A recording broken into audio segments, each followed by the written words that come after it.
How to switch network mode to fix signal issues. Hey everyone, welcome back to the channel. If your phone shows weak signal, frequent call drops, or slow mobile data, switching to network mode can instantly improve your connectivity. Let's show you how you can do it properly on Android devices. First, open up phone settings, then find connections. From there, you want to go over to mobile networks. And then you can find your network mode on SIM 1 and SIM 2 if you have two SIM cards. So to change your network mode, if your phone is on 5G or 4G only, the signal is unstable, so you can try to switch to LTE or 3G. So this is your auto one.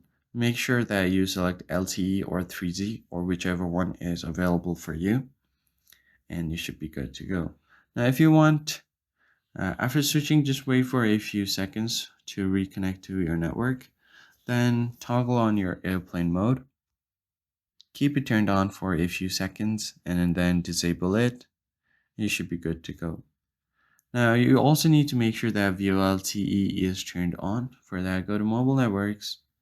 Make sure that this is toggled on for both of your SIMs. Now you can also select 5G if preferred and you're going to be good to go. I hope this tutorial was helpful. Hit the like button below and subscribe. I'll see you guys in the next one.